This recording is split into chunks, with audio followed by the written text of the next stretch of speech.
All right, let's get it rolling. Welcome to the Don't Sink podcast. Today we have Sander Van Stee. He's a farmer. Specifically, he's into regenerative farming and regenerative agriculture. And I'd like to welcome you to the Don't Sink podcast. Yes, awesome. Thank you for having me. I appreciate the opportunity. Definitely. Uh, this is definitely a topic I'm very passionate about and would love to learn more about. So I'm going to give you the floor. And first question I have for you is I'd like to start just from the origins of your story. And how was it like growing up in Ontario, Canada? Well, Ontario is a great province for agriculture in general, and I know like I'm raising a family now too, Hmm. in the same house I grew up in, so I like it for the same reason my parents did. It's just a very safe country, safe province. There's not a lot of natural disasters, not much for predators or poisonous reptiles or anything like that, and the Nice. rep politics is relatively calm, so. It's a yeah, I enjoy the province, enjoy the safe place for raising a family. And that's what a part of what drew my family here as well, because when I was 4 years old, that's when we immigrated to Canada. Our family's from the Netherlands originally. My dad and my uncle milked cows together in the Netherlands, and then they moved to Canada. And there was basically a large wave of Dutch immigrants in that time because it worked out financially really well with like the Dutch gulden at the time. Now it's the euro, but then like with the exchange rate with the Canadian dollar, and also Europe is much more crowded, especially Holland. So then the land prices there were much higher than they are here. So they were able to farm separately here in Canada, where they were forced to farm together in the Netherlands. So Wow. it was a huge opportunity by making that leap to immigrating to another country. So that's why I grew up on a dairy farm, which is a great way to grow up as well. Lots of opportunity for learning and working with animals, equipment, responsibilities, stuff like that. We always had a job, hard work. Growing up on the farm, there's always lots of physical labor. So we had lots of life lessons as far as the grit of what it takes to finish a hard job and stuff like that. And also the being able to grow up and watch my dad working. Um, because he worked from home, we were always able to see how many hours he put in and what he is actually doing throughout the day. We would always come out and visit him whenever we wanted. So it's a great opportunity to grow up in that atmosphere. And then when I realized I wanted to work with animals in one shape or another, I first always like as a kid I always thought I'd be a farmer because that's the example I saw every single day. Yeah. But then throughout university and stuff like that, and through before that, even throughout high school, I started having some doubts. Like maybe I should become a veterinarian instead.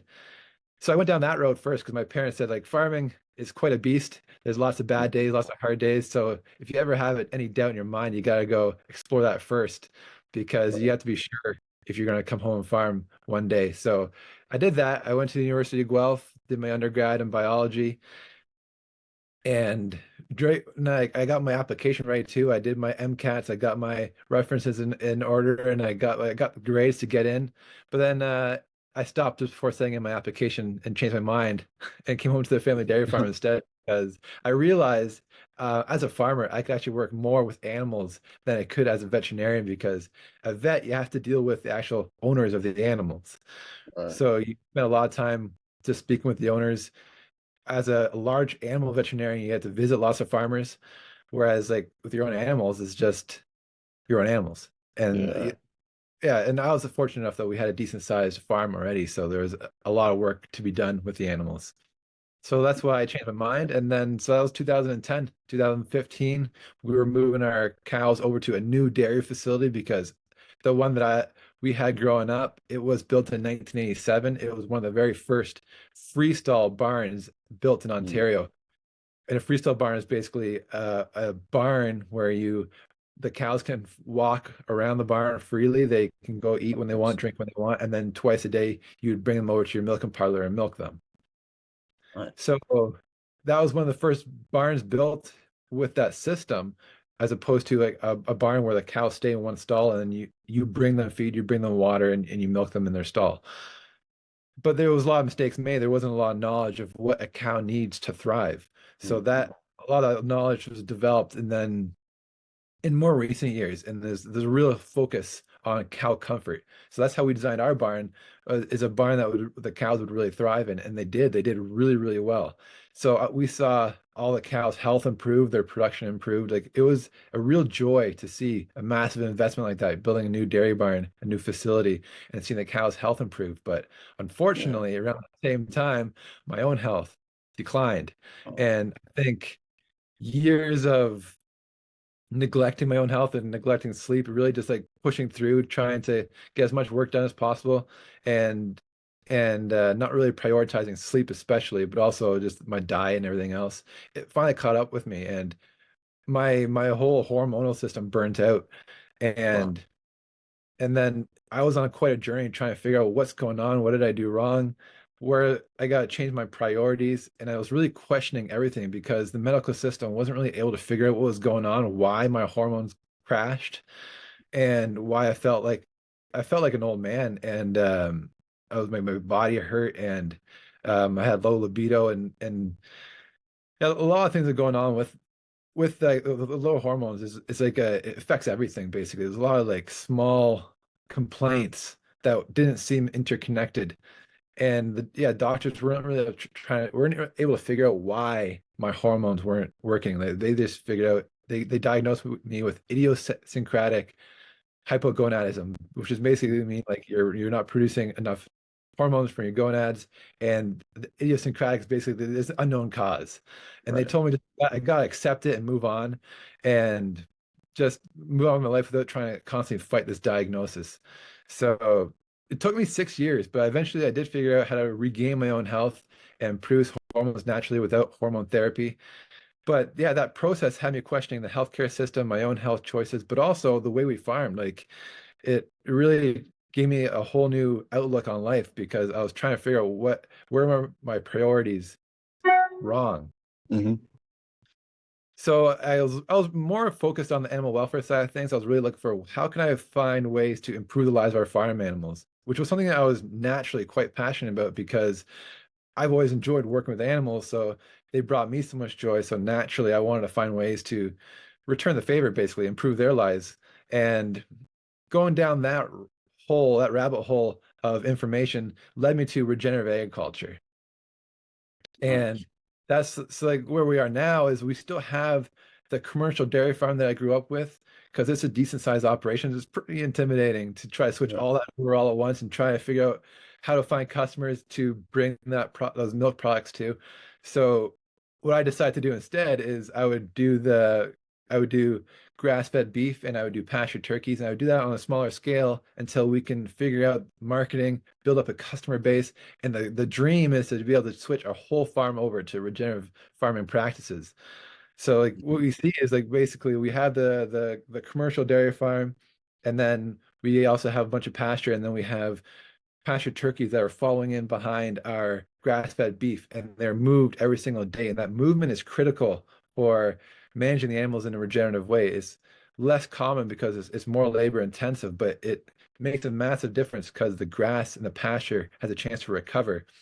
And then it really mimics the natural um the basically the herds of bison that used to travel across North America, the massive herds of bison, and there'd be Mhm. birds following behind that, taking advantage of the nutrients and stuff left behind by the bison.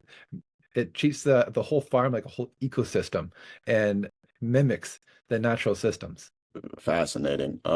Yeah, I've recently watched a documentary on regenerative farming and how it's based off the old bison migrations and things of that nature. I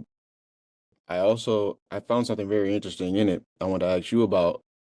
Um, they highlighted that farming is one of the oldest practices of the human race, and we've been doing it for almost 10,000 years, yet now we're just kind of learning the right way to go about it, which is crazy.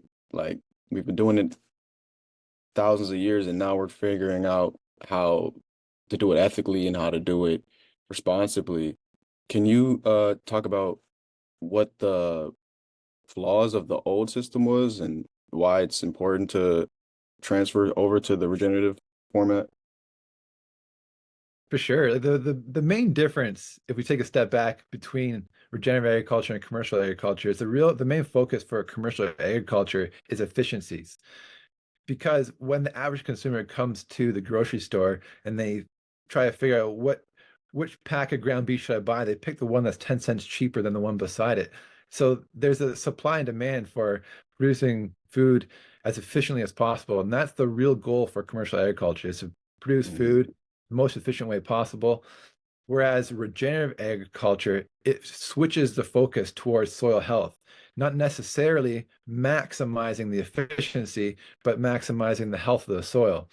And you gain some efficiencies because of that, but and also the more we go down that road of regenerative agriculture, those efficiencies will improve over time too as we learn more about the space. But the main focus is different. And then what you get with regenerative agriculture is you improve the biodiversity and of the microorganisms in the soil.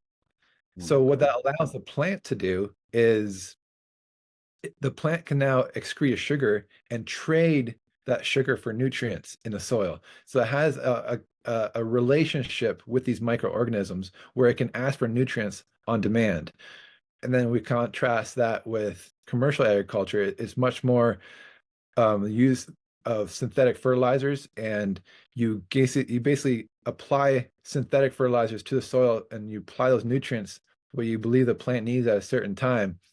And because you have these nutrients freely floating in the soil, the plant no longer needs to build that relationship with a microorganism. So it works out fine for the nutrients that you fertilize for, but Right. it doesn't, you can never fertilize for all of the different micronutrients that can be found in the soil. So what you're left with is ultimately food that's less nutrient dense.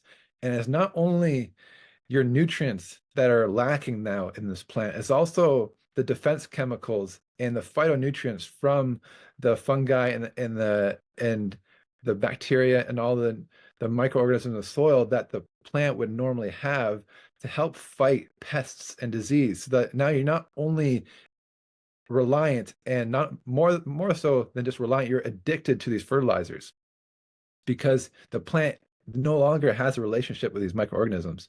You're also now reliant on herbicides and pesticides because there's not the diversity in the soil that would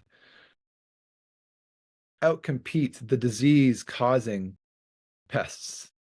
So it's a vicious cycle, and it's Mhm. hard to crack and get out of that cycle because it's literally an addiction.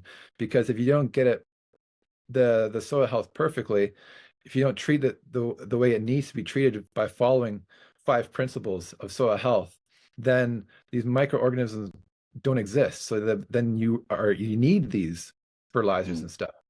So like the principles that we often follow is biodiversity. You want the biodiversity of the microorganisms in the soil. You want to minimize the disturbance because as soon as you drive on there with heavy equipment or you plow it, you cultivate it, or you work it in some way or some way, form or fashion, or you spray it with chemicals, that's all disturbances. And the first thing to die off is the fungus.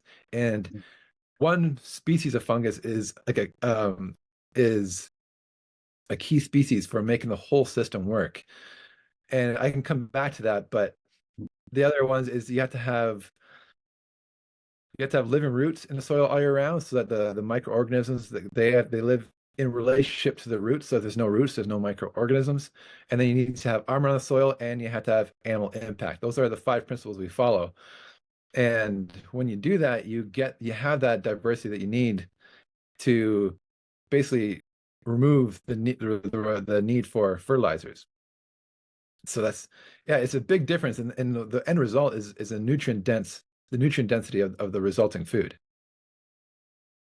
Yeah, that's impactful. I think a lot of people don't realize a lot of people have that disconnect with the first steps of how they get their food.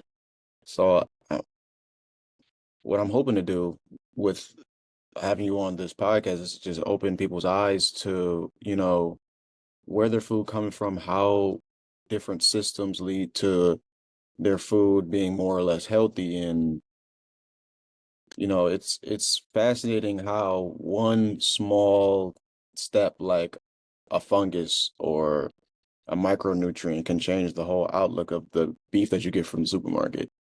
And that chain reaction is vital for people to understand. Can you um expound upon how the difference between what the cow eats and how that's important to the outcome of the beef?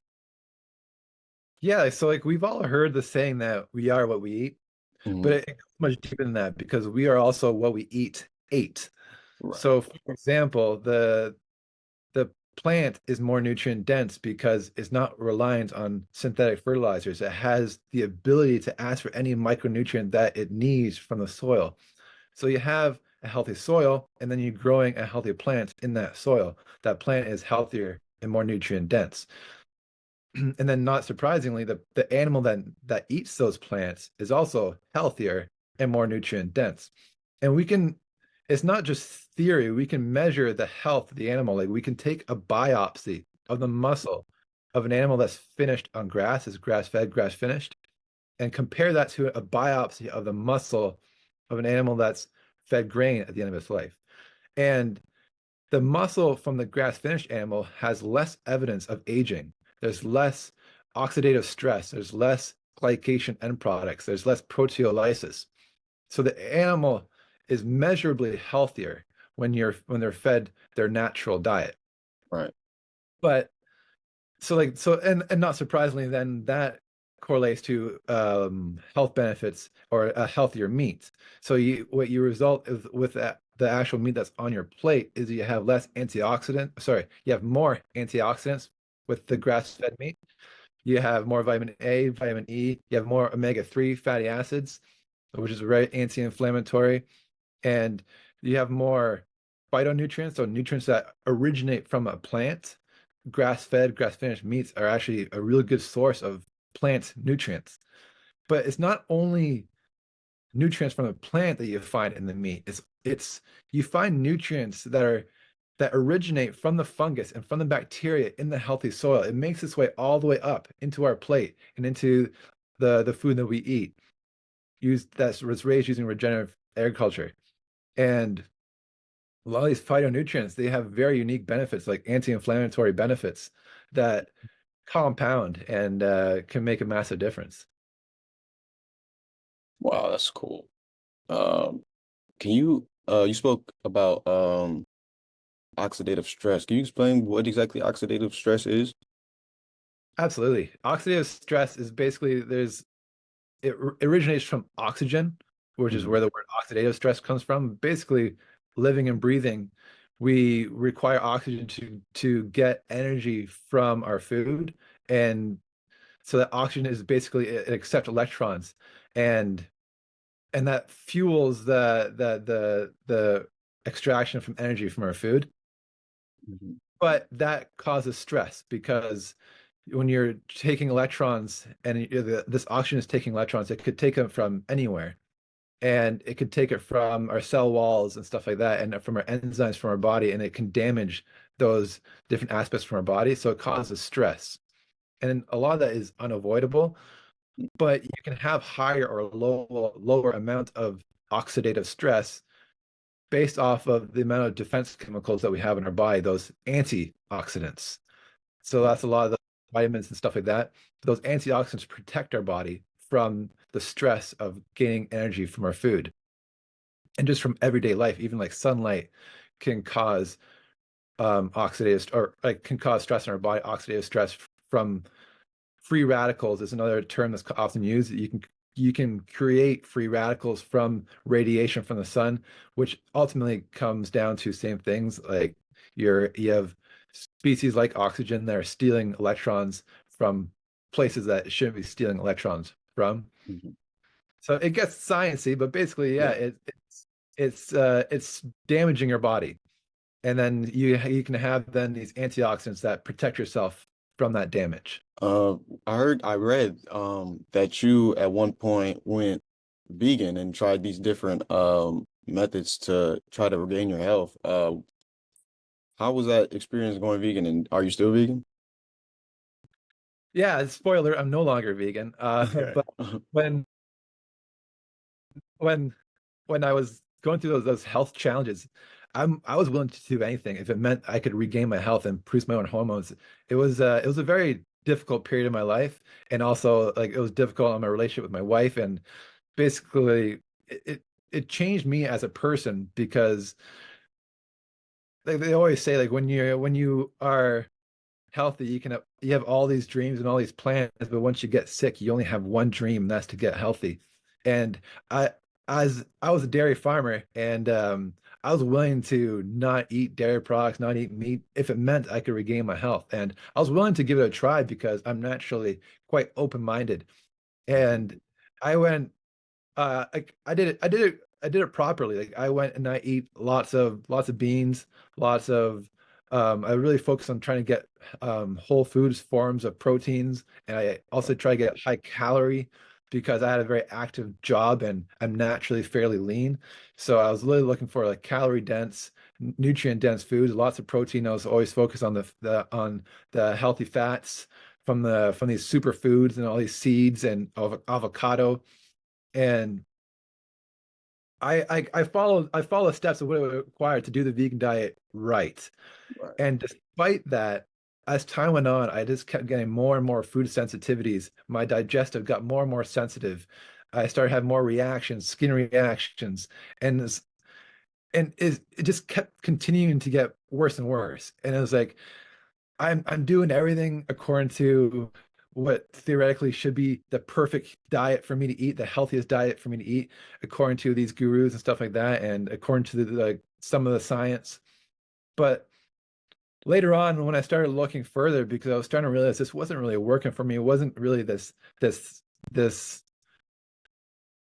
what do you say, a one stroke for fixing all of life's problems as far as health, environment, animal welfare, all that stuff.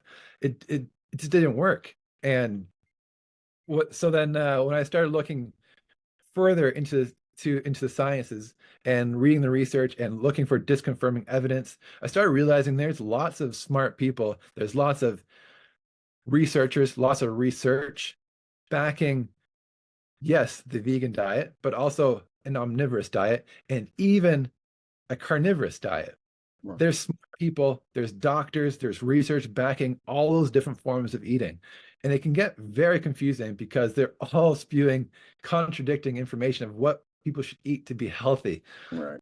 So the one thing they do all agree on, thankfully, is like you should eat whole foods. Don't eat the highly processed junk, nothing in packages.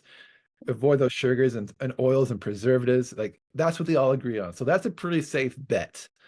And then where I ended up now, as far as my opinion on the healthiest diet for people, is don't be dogmatic about it. Don't treat it like a religion. Just try it out for yourself. And your body will tell you if you really listen what's ideal and what makes you feel the best. And for me personally, I was blown away by how much better I feel eating a significant amount of meat. Yeah, that's like a hot topic right now is everyone's diet and what's the right thing to eat and what's the wrong thing to eat. And there's been like a big uprising against meat. And I find it uh kind of like I just find the oxymoron of like veganism. I mean, people are vegan for various reasons, but when I talk to vegans, the main thing they tell me is they're doing it not necessarily for a health reason. They're doing it more of like an animal conservation reason. And what I feel like they don't understand is how actually being vegan for that reason is actually contradictory because I mean the best way we can go about animal conservation is regenerative farming. And I think if we just look at the commercial model and try to transfer it over, I think a lot of people will start to understand like meat is you can't demonize meat. I mean, we have canines in our teeth. We're meant to eat meat, you know. Can you speak on how meat is healthy if bred correctly, and why, how that goes into the actual welfare of the animals. Even though you're eating meat, how the regenerative model is actually helping the animals instead of the general consensus of, oh, if we're eating all this meat, we're harming the animals. Yeah, it's like it's a very simplistic view, which makes some logical sense. Like if I don't eat the animal won't have to die, and Right. you're doing a favor for this animal. But if you look deeper, yes, the animal is not dying, but it's also not living. And it's not in the animal's best interest to not exist. Hmm. You're not doing the animal a favor by not giving it the opportunity to live. Right. So it's you gotta look a step deeper than just the final moments. But ultimately, like all prey animals are eventually consumed. It's it's part of the natural cycle. It's like the circle of life, going back to all those Disney movies of The Lion King and stuff like that. Yeah. Like it's a very simple concept, but it's something that the average person is very far removed from. Like when I grew Yes. up on a farm, life and death and the circle of life and then like these animals being brought back to the soil and then like the manure and composted animals and stuff like that that do unfortunately pass away. It's all reapplied to the soil, and then you grow the crops for the farm animals, and then it's a part of your daily life, and it's not just the logic of it. It's like a deeper understanding of the whole ecosystem that is ideally a farm. Hmm. And what I love about regenerative agriculture is that it goes much more towards the direction of treating your farm like an ecosystem, because in the name of efficiency, commercial farming really moves farmers towards specialization. You have the farmer that just does beans, corns, and wheat, and that's all they grow. And then you have the other farmer that all they do is not even just raise beef. They finish the beef. All they do is they had those animals for the last 3 4 months of their life, and that's it. And they have these massive feedlots, and it's isolation, and it's systemization and all these efficiencies that you get by specializing. But there are consequences to specializing is and the reason for that is like what I was saying before, when you have these principles that you're trying to follow for regenerative agriculture for improving soil health, like you have to bring the animals back to the soil and have them or allow them to have that positive impact on that soil. And when you do that, that's when like the magic really happens. And the regenerative agriculture really forces you to take a step towards nature. Not saying that nature is better, but nature has been at it for millions and millions of years.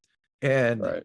there's a lot that we don't understand about nature. And the perfect example is how adding the fertilizer to the soil stops the plant's ability to communicate with those microorganisms. That's a perfect example about how we're tampering with a system, and there's knock-on consequences to that prevents the nutrient density from that food. Hmm. And yeah, I kind of lost my train of thought there, but Yeah. it's yeah, there's the yeah, there's those big differences between the different two different systems. Do you think that the way humans have formed civilizations in modern times in terms of large cities and metropolises and just densely populated areas has negatively affected farming? Yes, it has. I feel like naturally when we were all living on small little homesteads, or even back even further where we were in small little groups and we were just out in nature and we were gathering and hunting for food, it forced us to raise our food in a more holistic way. When we separate the vast majority of the population from the production of food, it allows for magical things to happen. Like a lot of progress has happened with people being allowed to focus on creating airplanes or the computer and stuff like that, and not worry about producing food and the physical labor involved with that and the amount of time needed to invest. But ultimately, there are negative consequences to that. There's negative consequences to force or to create that demand for the most efficient product instead of also balancing that with the health of the soil. Mhm. So like there's like modern agriculture is an amazing feat of human ingenuity where we can have chicken that's basically the same chicken in Canada as in Europe, as in Africa and in Asia. It's it's a beautiful system where we are able to produce consistent food and provide all these calories and all these nutrients across the world and ship them around the world so everybody has access to these foods. Theoretically, obviously, there's still issues with that. There's still world hunger and stuff like that. But modern agriculture, there is a lot to be said for what it has made possible. But yeah, there are major negative consequences, and part of that is the lack of soil health, the loss of nutrients in the soil. There's some places in the world where there's just desertification. Luckily, where I farm in Ontario, that's not as big of a concern. We have lots of moisture, lots of rainfall, but we do lose the nutrients in the soil. And then we apply those nutrients as fertilizer, which are then, because they're just free floating nutrients in the soil, they're sensitive to wash off and pollution for the water systems.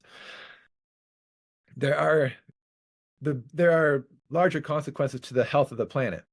So if we take a step back and we don't necessarily throw out the baby with the bathwater and get rid of agriculture as a whole, but we try to take a step back and like how has nature intended for food to grow, for plants and animals to live as a holistic system? And we try to learn from that and we try to put everything in place for that to happen as efficiently as possible. So if we could manage nature instead of having these hyper specialized systems for producing just the meat or just the corn or just the beans and stuff like that, I think we can have the best of both worlds where we're farming in a way that improves the soil health, improves the health of the planet, improves the welfare of the animals, how give them a life that's allows them to express all of their natural behaviors like they would out in nature, and then also produce food that allows human beings as a society to keep pushing the ball forwards and keep um, allowing people to specialize in their careers and allowing them to not worry about where the food comes from so that we can have all those initiatives that improves the quality of lives of human beings. Definitely. Uh, I think the I think the main thing is people have to understand that nature's been playing this game way longer than we've been playing it, and a lot of the human systems we have today are directly mimicked from nature, whether people realize it or not. So I think implementing and trying to mimic nature as much as possible, but in an ethical way, is the best way to go about it. Can you speak on how important it was for you to be raised on a farm and versus somebody that's, raised in maybe like Brooklyn, New York, and how there's just this natural disconnect that most people aren't aware of between people that just the only relationship they have with the food that they eat is that they go to the supermarket and they get it versus you having a deeper respect for the whole circle and the whole process. Yeah, growing up on the farm gave me lots of unique opportunities to see the world in a different light. Like we know when we, for example, have employees from people that weren't raised on a farm, they they they miss things that seem obvious. And Mhm. for example, like to read the animals, like they're communicating with you with their body language. And if you don't grow up around these animals, you're completely ignorant to what these animals are trying to tell you, if they're fearful or if they're feeling cornered or if they might be if they're giving you warnings, if like they might becoming aggressive shortly and stuff like that, like a lot of that is missed with these animals, and you have to learn to basically by working with the animals, like what they're doing, what they're saying, what they're trying to communicate with you. And a lot of that allows us also just to treat these animals with respect, like to, if they're being fearful, to take a step back, to like change our own body language in a way that makes them feel less threatened. But like you said, like growing up with a circle of life, it's like I remember keenly as a small child, like holding on to some kittens that passed away that couldn't make it, and I was holding on to it, and like, and my brothers have similar experiences with different, but not the exact same one, but different ones when they first realized the sadness of of losing a life of an animal that you really cared about. And Mhm. and it's not necessarily unique to farming, because like people have pets, people have grandparents that and everybody experiences loss throughout their life. Right. But it's different when you're seeing it in the light of of a food system where like you really see the circle of life and how they're complementing each other. Like you might bury your pet dog or something like that, but to really see the animals nutrients and the life of that animal then going back into the land and growing the crops and growing the food that then goes and nourishes the next generation of animals, you get to understand the circle of life differently. Mhm. And yeah, it takes a lot of respect. Like you get a similar respect, I think, when you're out hunting, when you're out in nature, you're seeing the animal eating the grasses or the herbs and or the plants in the forest and stuff like that, and then you hunt this animal, and then you that animal's life provides for your family, and then like you give thanks for that animal and stuff like that. Like it's a much deeper respect for the food. It's not just what tastes the best or what's the cheapest in the supermarket. It's not just a package. It's an animal. And Mhm. yeah, that it's a relationship with an actual life that you experienced yourself, either by raising it on the farm and caring for it, or by seeing that animal walking through the forest if you're hunting. But you don't get that same respect for what you're eating when you just see a chicken nugget or something that, Right. or even less when it's just an ingredient in a packaged food. Definitely. Yeah, that's the big point. Um, um, I guess the next topic I wanted to get into is the topic of testosterone because um I want to make the connection of the way that we treat um the soil and the grass and the connection between that and people's testosterone levels because I had came across a podcast where they were explaining how the pesticides that they use um and specifically like Roundup and different kinds of commercial fertilizers like that and pesticides and herbicides, they have very harsh petrochemicals in them, and these petrochemicals actually have been tested on animals such as like frogs and mice. And what they have found is that in these tests that it actually not only lowers the testosterone levels in these animals, they also completely eradicate it to the point where um, the animal is subject to essentially chemical castration, and the animal can no longer reproduce anymore. And I think a lot of people need to understand that using these harsh chemicals on the way we treat our soil, it all goes through the system. It goes all through the cycle of life. It goes from the grass to the cow to the meat we take out the cow to the meat we ingest, and these chemicals don't go anywhere. They don't dissipate at any point. It stays in through the whole process. And Can you explain just the right way to go about fertilization and keeping away pests the ethical way? Absolutely. And I haven't read the research that you're referring to. Hmm. I haven't gone down the rabbit hole of like all the herbicides and pesticides and what that how that directly affects our hormones. Hmm. It's also confusing because there's also a lot of conflicting information too about like there's plenty of research out there too that's saying that things like Roundup has zero effect on humans, Hmm. but a lot of that is can be misleading also because Roundup as a product that's applied to the field is not just glyphosate.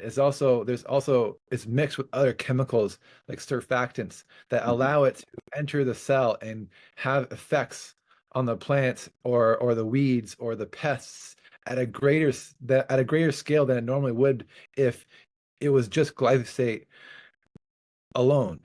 They're looking purely at what are the effects of just glyphosate, not all these Hmm. other chemicals that you can add to it that are usually what's actually applied on farm. Hmm. So what's being tested is not the exact same as what's being applied. Right. And then Okay. also they can look at human cells and they say this glyphosate, for example, has no impact on the human cell. Hmm. But it completely kills any sort of plant cell or any cell with plant walls or Yeah. bacteria, stuff like that. But people need to realize that our body is actually more not human than human as far as Hmm. actual counts of cells. There's more Right. bacteria cells in our body than human cells, and those bacteria cells will be affected Hmm. with chemicals like glyphosate. But beyond that, a much better and a much better system if we treat the system as a whole ecosystem, as a holistic system where you have a healthy ecosystem of protozoa, bacteria, fungus, nematodes, arthropods, the nematodes being worms, arthropods being other insects.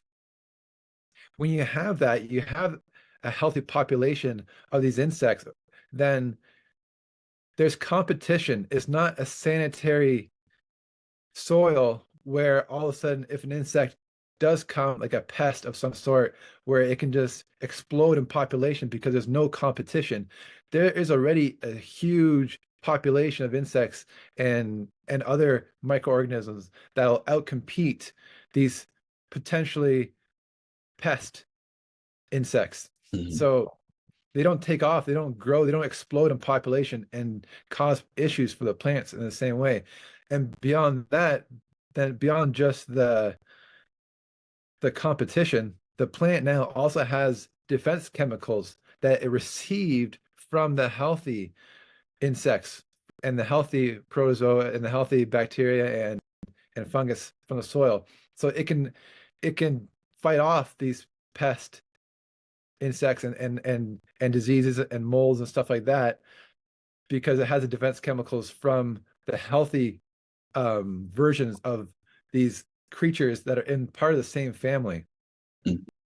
And then the last thing is because the plant itself is also healthier, it also is more able to fight off these diseases. There's been research where like you can measure the sugar content in a plant, which is kind of like it's related to the nutrient density of the plant. You can relate those things, and it's not perfect, but it's just a quick way you can do a quick measurement of the sugar content. And insects preferentially go after the plants with lower sugar content, and more so even like if you have a year where there's drought stress and stuff like that, then there's a bigger chance of having disease because the plant is stressed from the drought. So then it's more Hmm. susceptible to having a mold or a pest, an insect of some sort that it has to now fight off as well because it's vulnerable. It's stressed already. And like that's the other thing that I hadn't mentioned yet with regenerative agriculture. When you have this healthy soil, you have all this organic matter, all this life in the soil, you massively increase the water holding capacity of that soil. Mhm. So in areas where you get less moisture than I am lucky enough to have on our farm, you are more protected from drought from and then you can go longer without rainfall before your plants are stressed, before it becomes susceptible to disease. Yeah, there's a lot of those knock-on effects that you don't Mhm. quite think of when you have a healthy system. Yeah, I think we created these products as kind of like like a short term. Maybe they were originally created as like kind of like a short term like emergency break as like we need to stop these locusts from eating our plants, but I don't think we ever took into consideration the long term ramifications. And I mean, the earth has had flourishing forests and plains before humans were even walking on it. So I think again, going back to mimicking nature, I think we should give nature more credit for its defensive mechanisms and its ways to combat, things like pests and invasive species. Can you talk more about the freestyle method and how um that is a better way versus having animals, shoulder to shoulder in stables and things of that nature?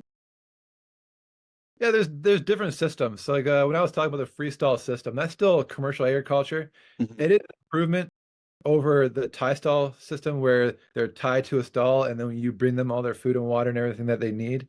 It's a step of improvement, but originally it was not.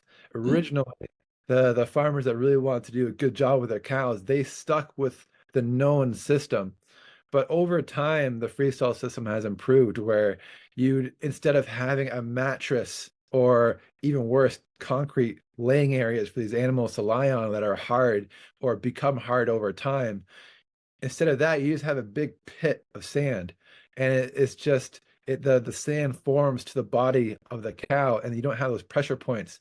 You don't have the sores developing. You don't have an animal that feels old, even though it's only 3 years old or 4 years old. right. Animals live longer. Like that's just one example of a massive improvement that's happened over the years with a freestall system.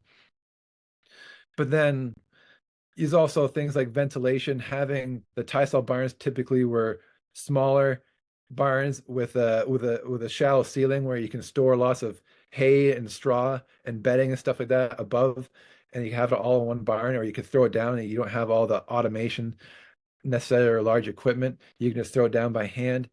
But now the barns that are built, especially the freestyle barns, they have massive ceilings, huge side walls, great air quality, and then Mm, even sunlight coming in through the curtains. And some barns even have spots in the ceiling for light to come in. So you have that light, that the natural light, mhm, and also like things like traction on the floor, and so the animals can walk with confidence. And then what we have like in our freestyle barn, for example, we no longer bring the cows to a parlor to be milked twice a day. We have robots that are just sitting in the middle of our barn. And then so the cows can eat and drink when they want, but they also can go and get milked when they want. It's on their own schedule. They mm, come to the robots when they feel like it.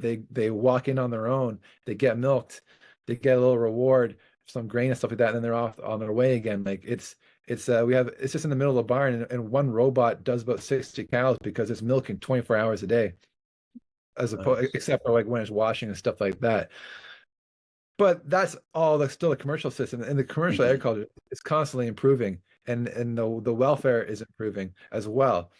But once again, I think from a welfare perspective, it would still be useful to take again lessons from nature and allow the animal the choice to go outside and pasture. There's times a year where the cows would choose to be in the barn when it's really blazing hot under the hot sun, or when it's freezing cold and the wind or rainstorms and stuff like that. The cows would choose to be inside.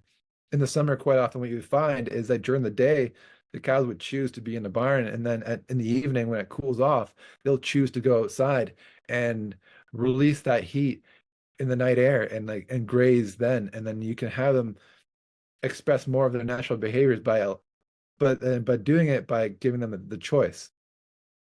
And because there's lots that we need to learn from nature that we have forgotten. But just because something is more natural does not necessarily mean that it's an improvement. So we have to be careful, I think, about what lessons we choose, and we don't just, like I said, throw out the baby with the bathwater. For example, Mhm. nature is brutal. It does not care about the welfare of the animals. It doesn't care how long or how drawn out the process is when the prey animal is getting eaten. It doesn't care if the predator just starts eating the bowels and leaves the animal to slowly die while it's getting eaten. A new male coming in that then starts killing all the young because it wants all the females to come back into estrus so it can have his young. Nature is brutal, and it's not that it tries to be inhumane or that nature is naturally inhumane. It's just that it's brutally indifferent to suffering. So there are things that we can massively improve upon as far from a welfare perspective. For example, humane slaughter. It's Many people consider that to be an oxymoron or an impossibility. Right. But if you humanely slaughter, to me, that basically means that you do it in the most ethical way that's possible. So you minimize stress and you minimize suffering as much as possible. And for example, what that looks like is that you would bring them to the slaughterhouse the day before, not the day of, so that the animal can get used to the environment. It can create that new social hierarchy with its new pen mates, and Mhm. then later on it can relax. It gets used to its environment, and then the next day it'll wake up, and that's when the actual slaughter would happen. And then it would go down a chute, and you design the chute so it's got lots of rounded corners, so it constantly feels like it's rounding that bend and it is making progress. It's leaving something behind it, and it's moving quite often from a darker place to a lighter place, which Mhm. encourages it to keep moving forwards. You don't want to have things like a red shirt or a hat or a beam of light crossing its path that would make the animal stop and have a look or balk or get scared and no longer want to move forwards. And then you want to have amazing traction and stuff like that. Like there's ways that you design the slaughterhouse so that you minimize the stress as much as possible. And you have a long single file chute. And at the end of the chute, the animal doesn't know what to expect, but a captive bullet hits it in the skull and it's unconscious. Mhm. And from that point of forwards, because it's unconscious, it feels absolutely nothing. That's in my eyes what humane slaughter would look like. And it's night and day better than what prey animals would be afforded out in nature. It's not Yes. even comparable. And beyond that, it's even less suffering than the way many humans end up dying. So Mhm. there's a way that you can manage these things, even something as sensitive as death, and you can do it in a more humane way. So yes, we need to learn from nature. There's things that we have forgotten that we need to remember or learn from and adopt. But we have to be careful that just because something is natural does not necessarily mean that it's better. Right. Definitely. What steps are you, what steps do you need to take to convert fully your commercial dairy farm to a regenerative farm? Like, what steps are you planning on taking? And can you break down um, why these steps uh, are not I wouldn't say hard, but they just take time. Yeah. For example, in because we have pretty nasty winters here in Canada, Mhm. most of the systems in commercial dairy farms involve the animal staying in the barn all year round because you have a barn that's set up ideally for the animal for the winter. So then it just makes sense to keep them there during the summer as well because you already have everything set up ideal consistencies. Cows thrive on consistency, and you have that. You can have more consistency in a barn where you can manage all of the whole environment of the animal. You have way more consistency than you would out in nature, out in the pasture. And then on top of that, you already have everything set up ideal in this barn. To then go and set up everything ideal outside in the pasture, it's just a separate system, a separate place where you need to invest, make investments so that it's safe and it's ideal, that is not necessary in commercial agriculture. So that's where we are at the moment with our commercial farm. But like as far as the goals that I want to, the direction I want to take our dairy farm in particular, when I have the confidence of the backing of a customer base, that I can start making these risks and take making these investments, because these investments are huge, like Hmm. and huge risk involved with making these investments. But like one of them, for example, because my interest is very much towards animal welfare, is I really want to bring um something called a calf foot dairy to Canada and beyond. Hopefully, I hope to eventually bring that either by example or directly with our business to all of North America. And that's a calf foot system, is where when you have when you give the mother dairy cow the opportunity to express its natural maternal behaviors and allow it to raise its own calf up until weaning. Hmm. And it sounds simple enough. Why not just do it and let the animal, let the cow raise its own calf? It's got maternal instincts. It can do it. It's not quite that simple, unfortunately, because the environment that's ideal for an adult cow is not the same as the ideal environment for a baby calf. It needs to have the ventilation system, like the air quality, everything is much different. Also, just being around adult animals and that disease pressure that just naturally comes by having adult animals around in a space, all the manure and stuff like that. The what typically happens and has always happened in the past, and why and on dairy farm it's common practice to separate the calf from its mother, is because the calf normally would get sick. It gets pneumonia, it gets scours, it gets disease. And if you have, yes, the cow and the calf together, but the calf is sickly and suffering, it's not an improvement in welfare. And it can be difficult to understand when we look at it from our own perspective. But dairy cows, or cattle in general, they're much more like deer in their Hmm. parental style. They're hiders. They naturally Okay. would hide their calf and go out and graze and then come back and take care of their calf.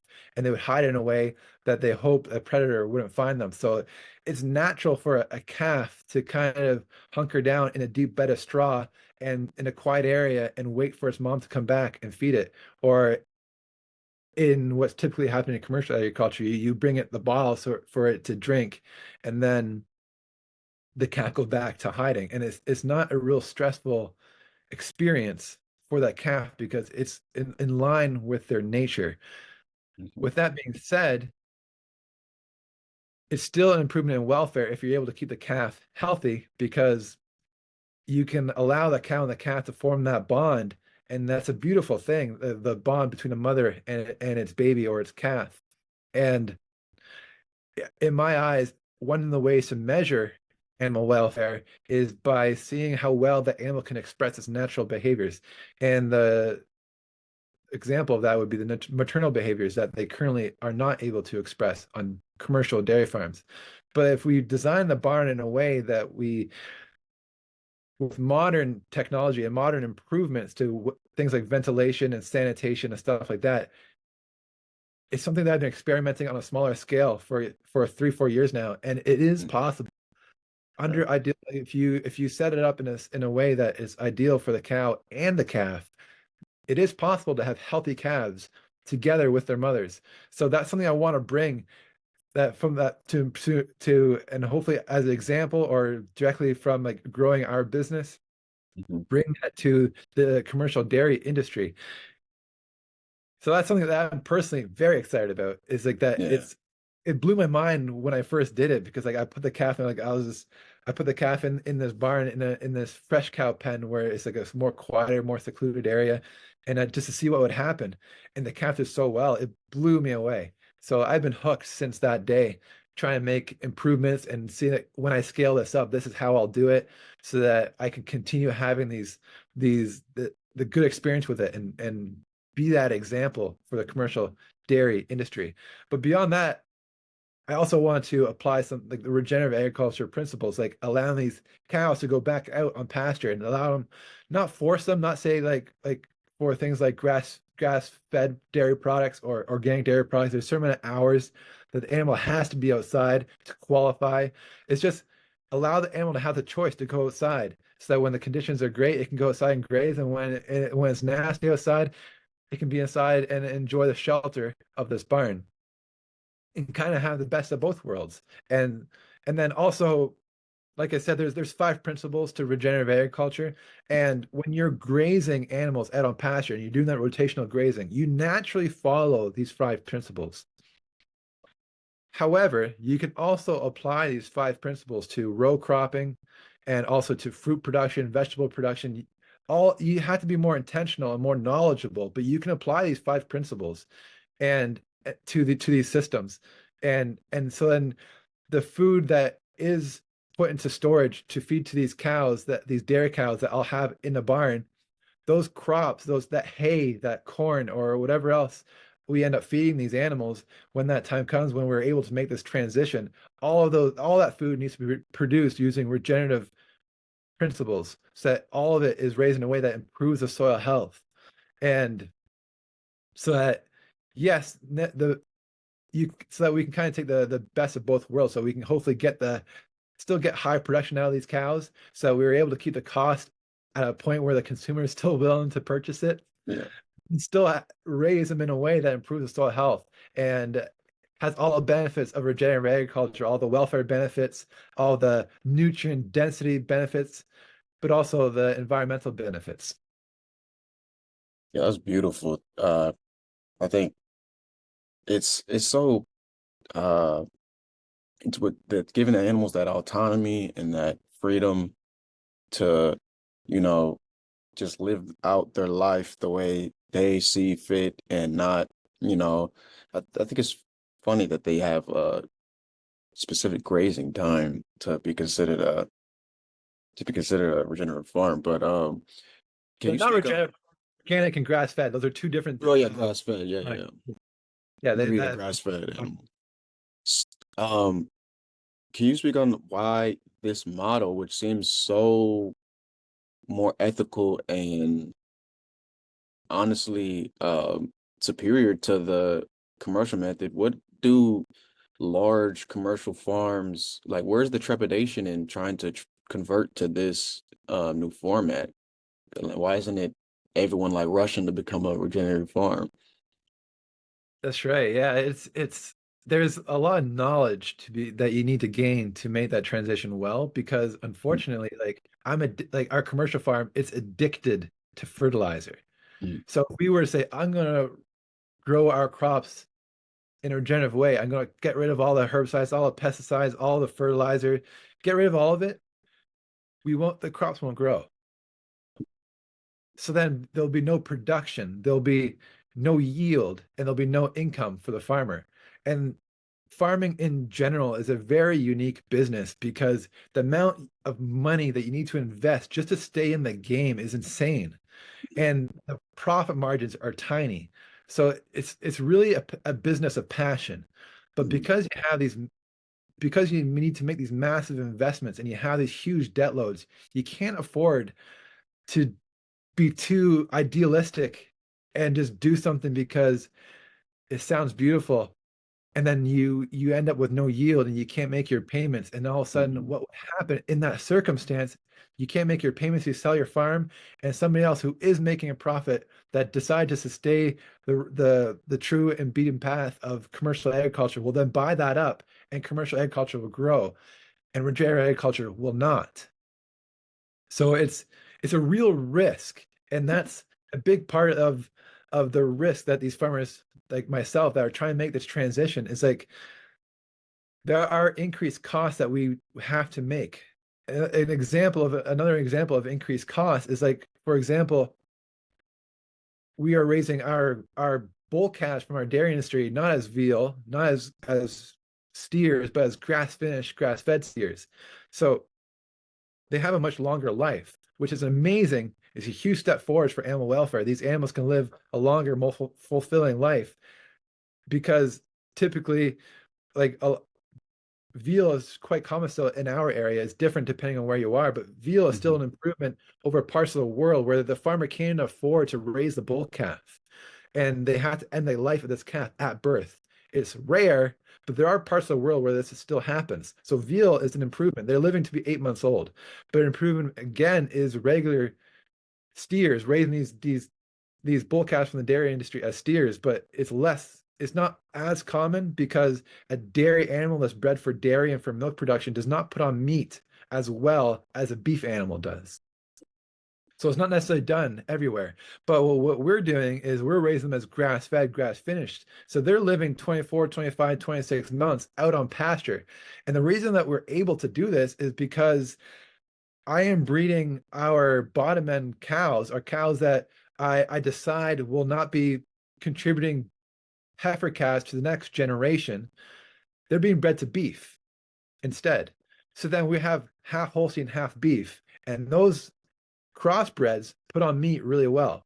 And then we're Mm. actually able to raise them as grass fed, grass finished. So like there's a massive improvement in lifespan, and then also they're able to spend that time out on pasture instead of in a feedlot. So like there's these improvements, but with these improvements, with this longer life, because we're raising them for longer, we're paying to feed this animal for longer. There's more cost in having an animal live a longer life that's necessary to finish them on just grass.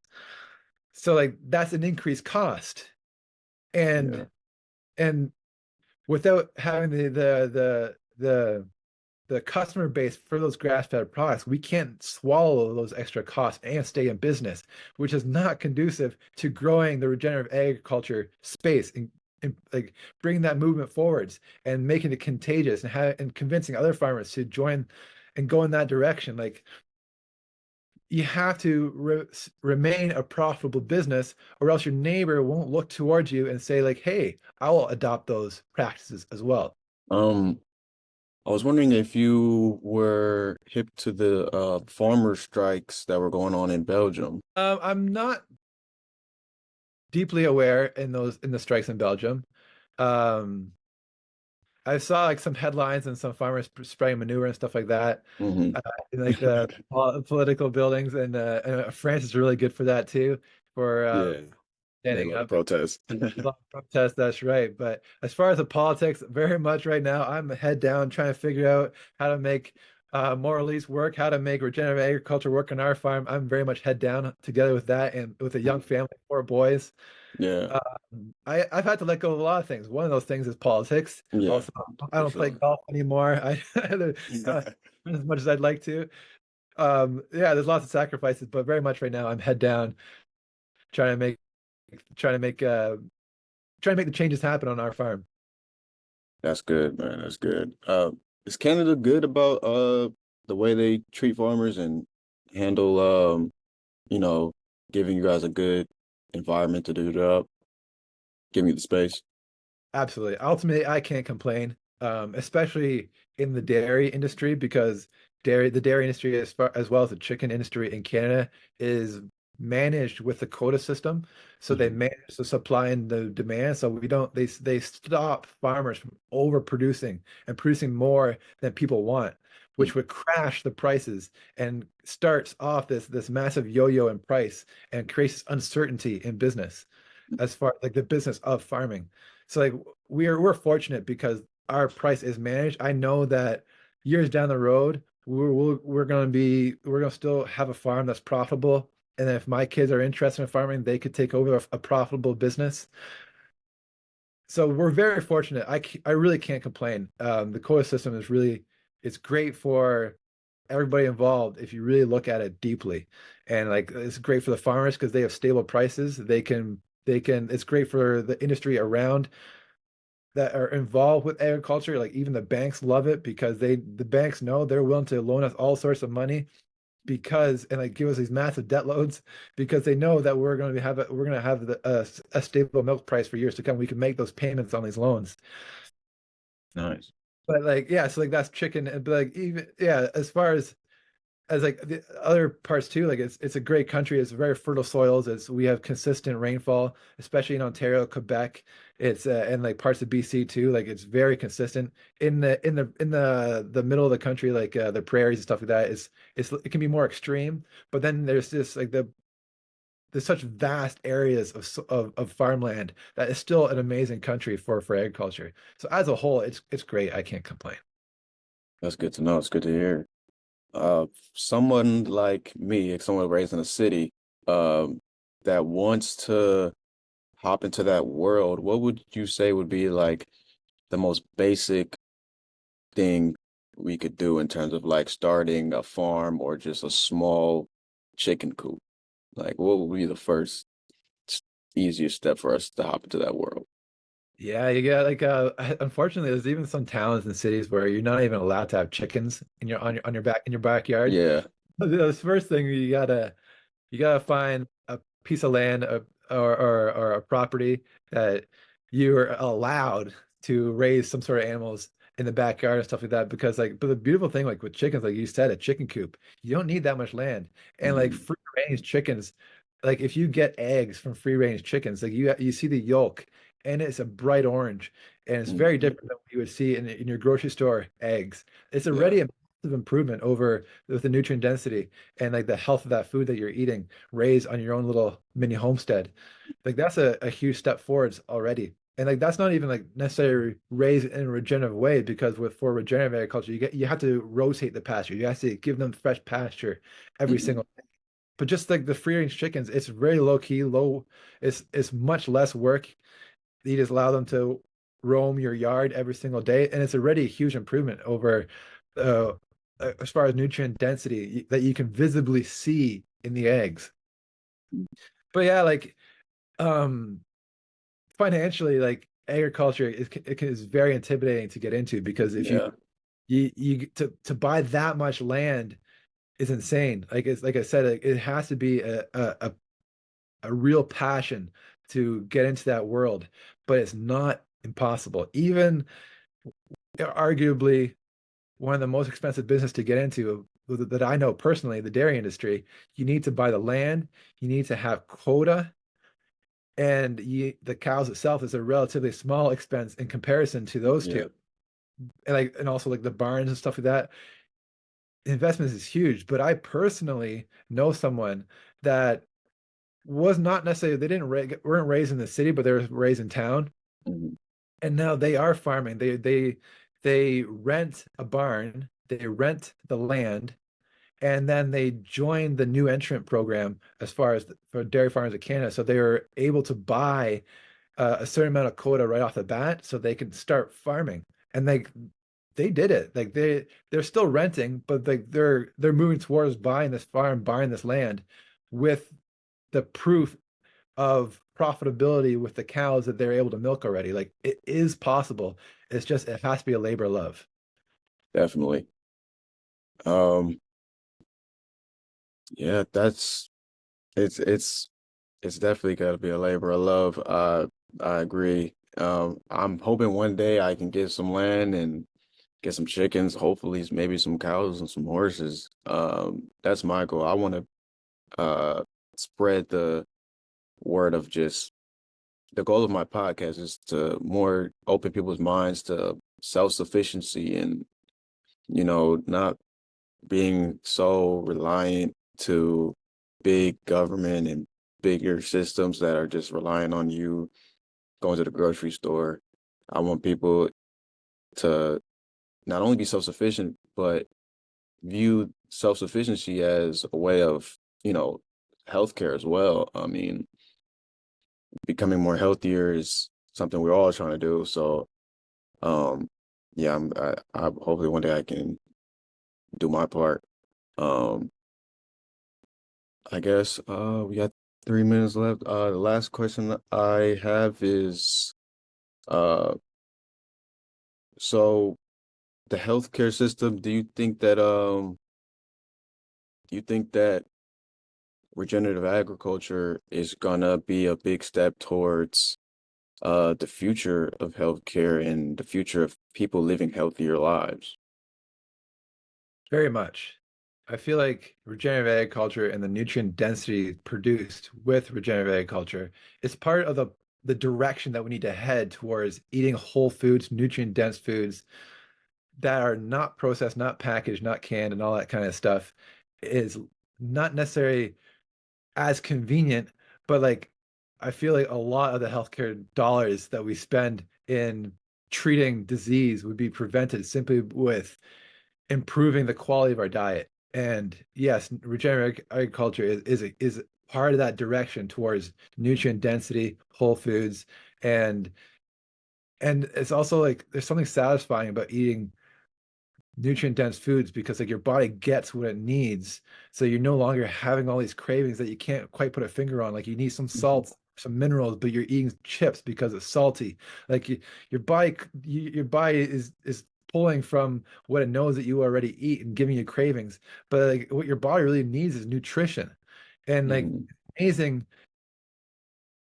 that I experienced this myself as with through my own health journey. I was like, when you start eating foods that's nutrient dense, it's amazing how the cravings can just go away. Like I was throughout the period of time where I was eating a vegan diet, I was almost addicted to eating chocolate. I could never get enough chocolate, dark chocolate. Yeah, I was eating healthy chocolate, like it's dark chocolate, like sometimes 90% chocolate. yeah. And but I could eat it and I still need more. And now with the way I'm eating now, eating a heavy amount of animal products is I don't chocolate could be sitting in the cupboard and I don't crave it, so I don't eat it. And Mhm. like I feel like my body was craving the saturated fat and it was craving because like dark chocolate and is one of the very few sources of saturated fat in the plant kingdom. So like there's something about that my body was craving. Like it needs like my body, especially with me and the hormonal issues I was having, you need saturated fat, you need cholesterol to build hormones. And like you need that also, it's just part of every single cell in your body is coated in fat. It's got the cell wall is mostly fat. A lot of the organelles, all of it. You need fat is not just an energy source, it's a building block, just like protein.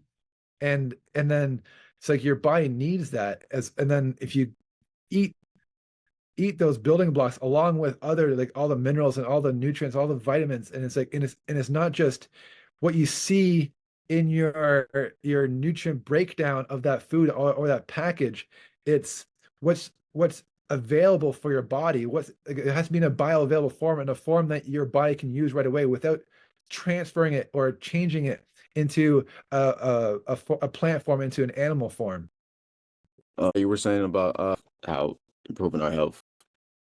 That's right. Yeah. So like I was saying is like it's not just the what you see on the label. It's you got to eat what's bioavailable and what your body can actually digest. So there's not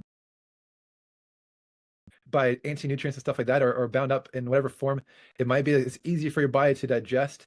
And and then once you have that, it's crazy how much stronger and healthier and more energetic you could be. Yeah, that's huge.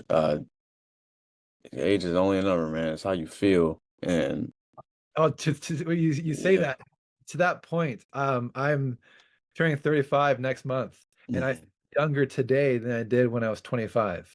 Wow.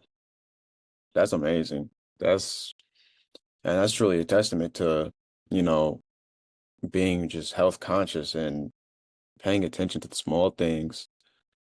Um, yeah, I've grown up eating processed foods my whole life, and I've now recently just am trying to, you know, go back and undo all the harm I've probably done to my body eating all these processed foods and food dyes and things of that nature. So, when people, if people, don't know farmers or don't know anybody that grows their own food, what are things that we can look for, like going to like a supermarket that would help discern what's healthy meat, what's healthy vegetables, what's healthy foods we should eat? Yeah, big picture is don't get into the nitty-gritty details right off the bat. Hmm. Start off with just getting that packaged food out of your diet.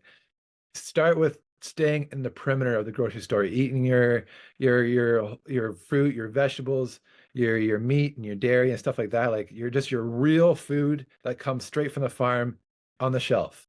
Hmm. It's not that processing step in between. Like stick with that first, and like that's already a massive improvement. And then, like I was saying, along that same lines, the next step is then that's when you start worrying about, okay, well, what about all the herbicides and pesticides that I'm eating on my fruit and the coatings and the preservatives that are on my vegetables and like then you start going down that like down that path, and there's you Hmm. can keep taking steps and like organic and like but like those are all steps, those are all improvements. But like where you really want to go to is like is where you're getting it straight from the farmer. That's like Yeah. you're getting it straight from the source, and you can get a farmer that you say like you're raising your food in a way that is in line with what I believe food should be raised. And like you're improving agriculture and you're making a difference in the best way possible, and that's through supply and demand. By buying it Hmm. from that farmer, you're saying, I want more farmers to farm the way you do. I want your farm to grow. And that's how you really improve or push agriculture in that direction and really make that difference. Is not by making posts on social media and making angry comments and stuff like that. Like Uh-huh. it can feel good. Lots of people Yeah. do. They feel like they're making a difference, but you're not. The real Mhm. difference is through supply and demand. Yeah. Man, Sander Van Stee, the man, the myth, the legend. I'm extremely grateful to have you on my podcast. Where can people find you, follow your journey, and support you in your endeavors? Oh, thank you. It's been a pleasure. Yeah, Definitely. our favorite way to connect with people that believe what we believe is through email, because with email, I know it goes straight in your inbox, is lit up, and you have to either delete it or click on it. Yeah. And I know you got it. So like I don't Hmm. have an algorithm from social media to put it up on your For You page or whatever it is. It's Hmm. it's through like it's directly through email. And the great thing is like because we love email so much, if people are in Ontario, people get the chance to win a free meat box and try out our products just by Oh, joining our email wow. list. So that's our favorite way to connect. But beyond that, we are also on Instagram as Moral Eats, which is our farm, and then Hmm. on Facebook as Moral Eats Farms, and then on YouTube and TikTok, I'm Sander Van Stee, and I usually just create small little video clips, little reels, stuff like that, just about little things about that that are going on around the farm or things that I've learned. So I do a little bit of research and stuff like that too, but mostly I try to say like, what we're trying to do with our farm and how the progress that we're making to also just be that example for other farms and Hmm. show them what's possible. So that's a big part of it. And then beyond that, like you can find me on this podcast because Yeah. like it's compared to what I'm used to. I'm used to short form, get the information out there, get that hook, and get people Hmm. listening to these short little clips. But like Yeah, this yeah, depth conversation, it's a beautiful thing. You can really talk and really explain things and get into the nitty gritties. It's a yeah. I really enjoy it. Thank you, man. Is there a way I can purchase the meat box package? Yeah, that's right. Yeah, we have all of our products are through our online store. Cool. So through our website, you go to the online store. Yeah, we have pre-made meat boxes if you don't know what you like, or you can make your own meat box. And then we don't have a physical location. We just deliver it to people that live in Ontario. Nice, man. It's been a invaluable opportunity having you on my podcast. Thank you for all your wealth of information, and I hope I get to talk to you again soon. Yeah, it's been a pleasure. Absolutely. I'd love to be back on. Cool, man. I hope you have a great new year, and uh, more luck to you in your conversion. Awesome. Yeah, I'll be sure to keep everybody posted how it Sure goes. thing, man. Thank you for coming on. I'm talking about genuine peace, the kind of peace that makes life on earth worth living. Bottom line, there were no weapons of mass destruction. Totally unjustified and brutal invasion of Iraq. Of Ukraine. A new world order. A new world order can emerge. A new era. No, don't clap, man, 'cause I got more info. And Hillary are demons. Feeling peace in our time, Most people still want to run for vote. peace in all time.